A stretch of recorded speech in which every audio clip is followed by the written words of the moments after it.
Di Harvard ada 700 orang Korea, 5 orang Indonesia. 1 saya yang biayain. Di Columbia University, one of the best universities in the world, itu ada 1.200 orang Tiongkok, 11 orang Indonesia.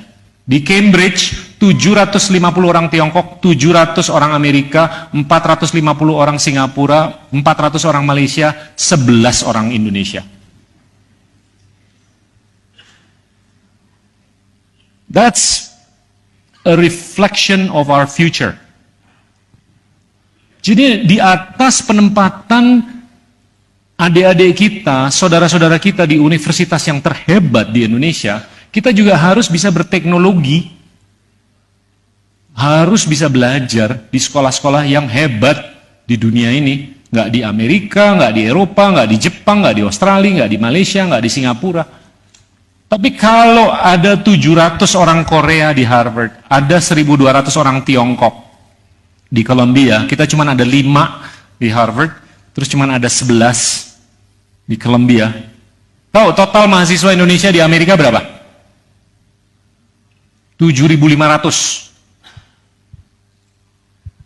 7.500. Zaman saya dulu 15.000. Jadi udah turun setengah. Tahu mahasiswa Tiongkok ada berapa di Amerika? 120.000.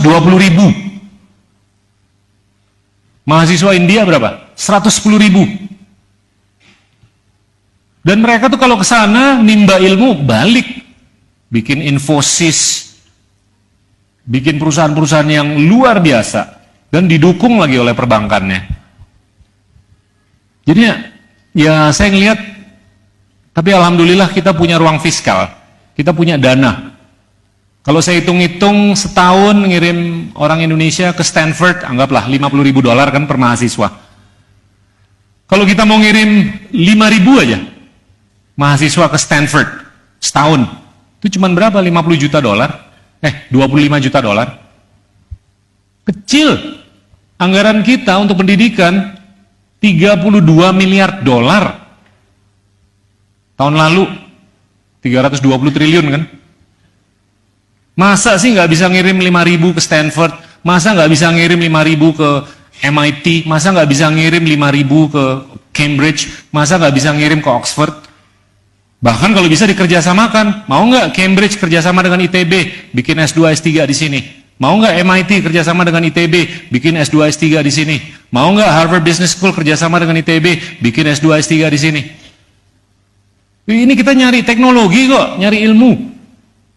Bukan nyari kebanggaan nasionalisme yang nggak tahu ya.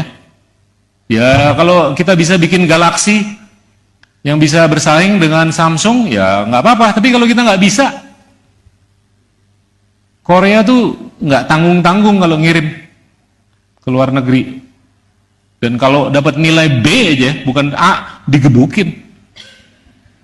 Tapi kalau saya lihat sih, ini kita harus berpendidikan ke depan.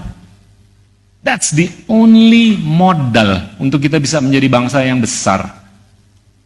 Jangan berretorika, jangan berpolitik, mendingan kita berpendidikan. Tapi problemnya, ini faktanya nih, jumlah S3 di Indonesia cuma 25.000. Di Tiongkok 800.000. Di India 600.000. Jumlah paten yang dikeluarkan di Amerika itu puluhan ribu. Di Tiongkok, di Jepang, di Korea puluhan ribu. Di Indonesia 450 tok. Gimana kita bisa bersaing? Itu termasuk produk-produk bambu yang 450. Think about it.